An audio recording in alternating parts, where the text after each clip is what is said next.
Hi guys, good evening. This is Coach Matt and welcome to my room. Tonight I actually went on Facebook Live. I've shared a video that I think would be much longer here in YouTube. So my point there is simple. It's about emotional awareness and what it can do towards helping other people, especially in the times of ECQ. Um, Yun nga, as I've shared in Facebook as well, I will share it to you as well here in YouTube. I have this story with my mom.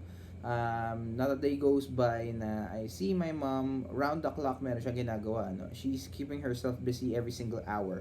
So, I asked my mom this because I know her really as a busy person, but regarding ECQ, it's about new routines. It's about doing things that you were unable to do during the time that you were so busy. But I find it weird. Uh, I find it weird that we we as humans still tend to find work. We still tend to do the things that we still tend to do the things that we would want to do or that we have accustomed in doing, especially when it became a routine. So that's the purpose of a routine, ika nga, no? It's a habit formation. Pero I just asked my mom this simple question like, "Ma, bakit ang busy mo pa rin, ganyan, wala ka naman kailangan pagbisihan." It's a question for me kasi because we're in a different generation kasi, no? So she responded to me saying na kasi I needed to be distracted for me not to be depressed. So ako to not to be depressed. So ako parang as a psych major, ang una reaction ko dun is first off, are you depressed? Parang ganun, parang yung concern ko nag-iba eh. Parang, ala, anong meron, ganyan. And then I found out na it's not her really being depressed. It's just that she doesn't want her time to be idle. Parang nakaugalian nga niya as a government worker for almost what? 3 decades, no? For 30 years, she's been a government worker and she doesn't want to be idle in a position unless of course magpapahinga lang siya. So, that got me into thinking na, oh nga naman, no, if my mom has a different way of coping, especially with the new normal that we have here in the ECQ, what about other people? Kasi ako, my coping mechanism is simple. Eh. I'm writing an ebook. I'm trying to post as many videos as I can on my YouTube channel and also on my Facebook Live. I'm trying to update the market and also update my clients as soon as possible. Then, and also I'm being in the realm of the books that I've had. Inayos ko nga yung kwarto ko ngayon just to do that so that I can have this huge shelf right here. So ayan, nandiyan na siya ngayon. Nasa taas na siya ng aking table. Now, what I noticed is there are a lot of people in social media raising their concern. That's the beauty of the democratic field that we have here in social media, is that you can voice out any concern that you have, be it as it may na hindi siya politically correct or not. But that's not the point of this video. The point of this video is very simple lang, ano. I just want you to be aware of how others are reacting kasi this is, as humans, no, or as humans, this is our specialty, reaction. So the reason why reaction is our specialty is because our brains in their, yung pinakaunang stage pa lang niya, that's the biggest part of the brain, o yung tinatawag natin na lizard part of our brain, which is more focused on your reaction and your emotional attribute. It's more of a fight and flight syndrome, and a lot of people usually in these types of scenarios usually choose fight regardless of what the fight may be, or regardless of kung mananalo sila or hindi. So that being said, that's also an explanation of why a lot of people are triggered.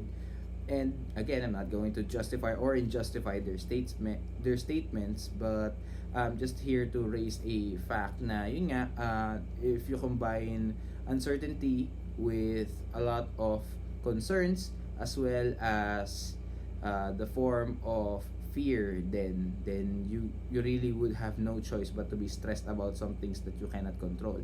And that is the main rhetoric of yun nga, yung Philippine society natin, na parang since there are a lot of things that I can control, a lot of things questioning in my mind, am I still going to have a job tomorrow? Is my income going to be enough?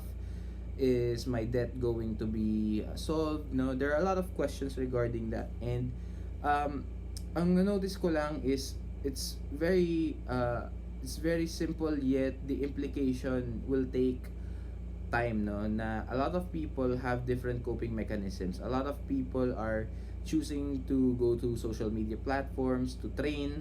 Na Tesla has one platform. Ako nga, meron akong friend in social media na talagang inaddict niya yung pagiging ano niya, yung online training niya with Tesla, with Harvard and all, and I'm really proud of him as well. I saw other colleagues as well going to Harvard training, and ako naman, yun nga, tulad ng sinabi ko sa inyo, I'm reading books, keeping the Rule 52 up and running, and also writing my own ebook as well.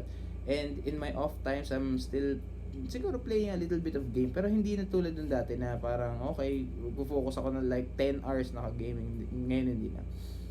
So ayun, I think this video is well enough for others to be aware of kung paano nila kini-keep up yung how do they keep up, how do they cope with the emotions that they have with the ECQ. Kasi one thing that I really hate is yung when you cope up in a way that you don't speak up. I say that I hate this because it's not going to help you at all. I tried doing that in the earlier stages of my life na okay, since wala rin makikinig sa akin, or like since hindi ko man alam kung paano ko siya sasabihin, I'd rather say nothing at all, which is a bad practice. And another reason why I hate that is because you're not improving.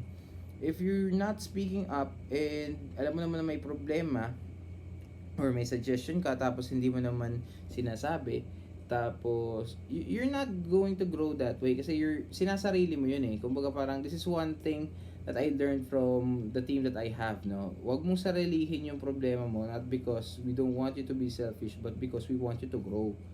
And we humans have the tendency of doing this mindset wherein okay, since I have the problem, ayoko kayong madamay, ako na lang, magsasarili na lang ako. And in fact, that's not the case.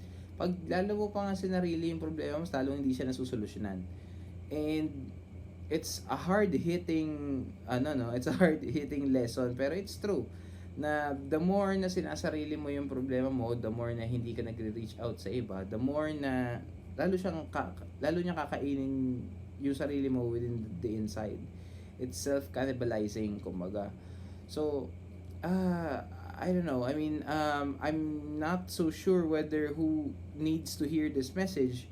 Pero all I'm certain is this, no, there is one person in anyone's friends list or in anyone's community that would need to hear this. And I will personally tell it to you right now, you're not alone. Nararamdaman din ng maraming tao yan, the feeling of uncertainty, isolation, and especially the feeling of whether this is going to end soon or not. Ayun, so we feel you, we sympathize with you, pero you just have to keep yourself in the fighting stance. Keep yourself productive, keep yourself on creating content that would really be that would really help you, or consume content that would really help you. I mean, there are a lot of YouTube influencers out there that would spread out positivity and whatnot, no. I'm just here to give you a certain awareness about that as well. And if you find this video very helpful or very thought-provoking, kindly leave a comment down below so I can also improve as well, and so that I could also improve my delivery on other messages as well. If you want me to talk about something, comment down below. And also, a subscribe would also be well appreciated. I do all these things as much as I can, and I think that would be it for me. Sorry, I just ate like a couple of seconds ago. That will be it for me. Hope you have a great day ahead, and I just hope and pray that this ECQ would end eventually. But I hope that when it ends, it would be the time that people are really not just well adjusted, but it would be a safe ground that we're going to walk on. So again, this is a global crisis. So I pray for anyone and everyone, even outside the Philippines. So yeah, that would be it for me. I'm Coach Matt, and have a great day. Bye.